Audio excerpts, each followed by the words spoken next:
This is my family farm, Warminda, that I'm now running and have been for the last several years. It's where I grew up. It's a place I know very well. It's out near Murrumbateman, near Yass, in some pretty arable country. And I'm also, in addition to just farming, I wasn't always farming. I was an ecologist, so I've spent a long time working in woodlands, particularly around restoring biodiversity back to woodlands. And I approached, I guess, the custodianship of this land as an opportunity to practice some of the intentions of restoring biodiversity, but also trying to make it feasible and cost effective along the way. So this is a snapshot of Warminda, and this is kind of an image that is, you can see these tram tracks forming. They're not there yet because this is a picture of the site preparation of the property. But I guess just before I dive into the site, I just want to unpack a little bit about me and to give you a sense for those whom we haven't met in the past.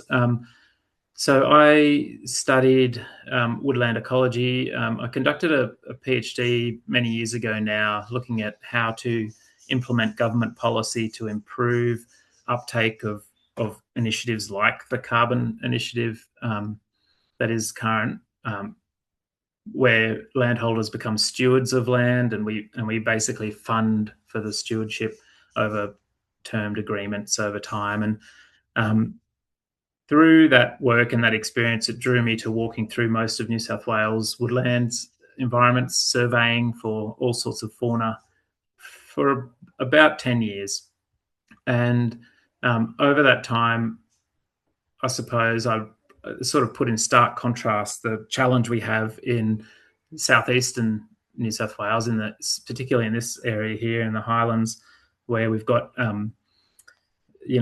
overcleared landscapes and really quite urgent need for active restoration in these landscapes as well. And so, what we're talking about today is really limited to one type of vegetation type. This works in box gum grassy woodlands primarily because they're naturally quite open, or can be quite open, ecosystems. They're also really endangered, so it's really imperative that we don't sit on our hands, in my opinion, and wait too long. We've got to get these woodlands back in the landscape. It's a really critical part of our biodiversity and our whole livelihood. So it's certainly one of the driving features of why I was very eager to embark on this. And woodlands are really dominated. I mean, we think about the trees, but they're really primarily dominated or by a rich ground cover of native grasses and forbs. And obviously with this project, we can't really talk about restoring those at this stage. We're just focusing on trying to get that intact overstory back in place. And I think through time and in succession, we will be able to continue to work on those ground covers with this design. I think having access for machinery to pass in between trees allows endless opportunities for enhanced restoration over time, which is one of the reasons I like this area. So about coming out of COVID and during those times when we took over the farm, we had to look at what options were there, and the environmental plantings pilot came out as an option right at the same time that I was planning to plant this out anyway. So my heart was to plant this out at my own cost, but this opportunity through the carbon funding made that far more feasible and a much quicker opportunity for us to take hold on. But here what you can see in the image is an example of this exact system we've trialed, but we did it in 2010. So in 2010, I planted a big chunk of our farm out to, an open-closed woodland design. That is the inspiration for this work. And what's great is we were able to look at those patches now and just review how they've gone and what we're up to with those. So this is the property, Warminda. It's only small, so it's 50 hectares, which means I can primarily try to seek this as a task I can try to tackle myself. I appreciate many people will have larger blocks and won't have the same situation that I do, where I've done everything except for the seeding myself, which I've managed to get some help from a local land care group to do. But the ground covers are primarily pasture improved. They haven't been fertilised for, I'd say, the last 25 years, but there is a dominance of phalaris, and in fact, very arable country. So the biggest challenge was trying to control the existing vegetation to create the opportunity for planting. We've also been really lightly rotationally grazing and had a whole philosophy around that. And so it has meant that at the time that we started this project, there was a massive amount of biomass. And this project was approved in 2022, and that was about the beginning of the La Nina event that then lasted and kind of hasn't really, was only starting to sort of return back into a dry cycle now here. And so we've had this really competitive period where we've tried to establish this. It's been really hard, but there were 3 stages. So stage 1 was really about getting through the registrations and negotiations. And as I said, we started this in 2022.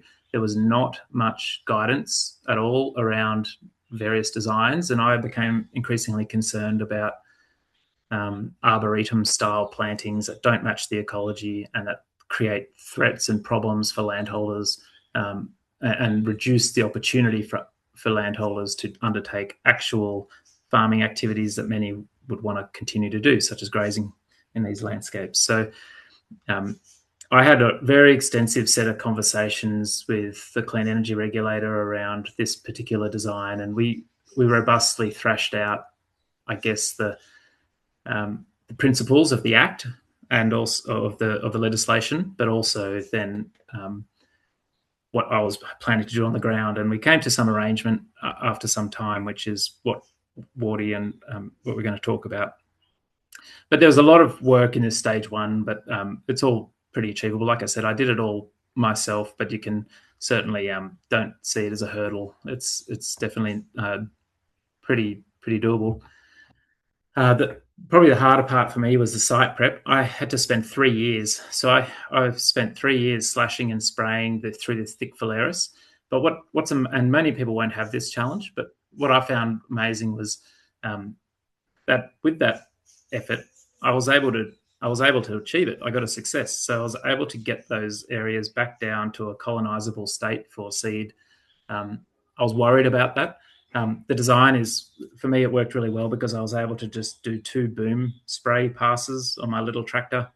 And so it meant quite efficient application of the treatment. And we also had constant grazing pressure up until the day that essentially we put the seeds in the ground. So we tried to combat that through site prep.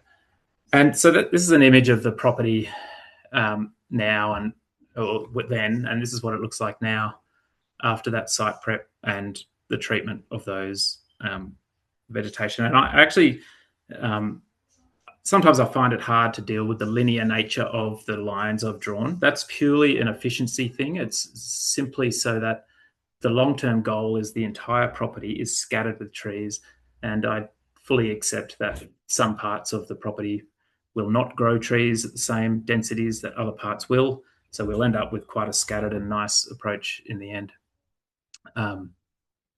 You could, create more innovative designs and squiggles and things, but remember that the Clean Energy Regulator has guidance around ensuring that your methods are consistent in every paddock, and so this was the simplest way to achieve that. It also means a lot easier management down the track once those trees are grown. As I said, had some issues along the way in all the site prep. There's a wheel hanging lopsided on my other tractor there. And you can see the height of the phalaris that I was trying to combat in the early years. But we finally got through to stage 3, which commenced in 2023. And here's a nice image here of Tom, and I don't know if Tom's there, Wardy, but of Tom doing the seeding for me in the tram track design that Wardy's described in the treated areas. So it made for a very efficient afternoon. In one afternoon, they seeded essentially one afternoon, they did the half of the whole farm. For a day, they would have easily managed across the whole 50 hectares. And this is the power of broad scale restoration through direct seeding. It's just so efficient when you compare it to something like tube stock planting. And I think both have a place. Tube stocks have benefits as well, but in terms of simply getting coverage, and I didn't have much money, so getting that cost really low for the number of seeds we wanted deployed across the landscape, this was the way to go. We've targeted a massive mix of very woodland specific species. So this is the ecological integrity of this approach is really high. We are actively trying to restore a critically endangered ecosystem in the species mix we've selected. As I mentioned earlier, it's really dominated at the overstory at this stage, but I see my custodianship of this land as a successional thing, and I'm fortunate to be still in my mid-40s, so I've got time ahead of me to continue to push this whole journey forward, which will be nice. But this is definitely a strong starting point, and you can see some images of the trees that as they've been growing along in amongst the pastures. And so, I think probably the main thing is, getting a good sense of the geometry, and this tram track template that we've got is most of the way there. Don't undercut your site prep when it comes to doing this. In fact, do a bit more than you think, just in case, because you don't get the chance to really come back and treat those areas once those seeds are in very easily. And as I said, there's a backstory with how much work I went to for the regulator now, and we're constantly trying to demonstrate a best case here. Like, I would love to take to the regulator an example of a project that not only meets the targets of the legislation, but also actively seeks to empower biodiversity in this landscape and get best practice ecological restoration of these woodlands demonstrated that works in partnership with farming. We fully intend to graze these areas again in the future when the trees are large enough. And I think through this compromise of open space and closed space, we're meeting both goals with the woodland, but also with from a biodiversity perspective, but also from a production perspective. It's about the best case I think you could expect to get when you're trying to solve these multiple objectives. And so now, essentially, we're just watching the trees grow, and I'm just trying to help as many others who are interested in this as possible to achieve the same outcomes we've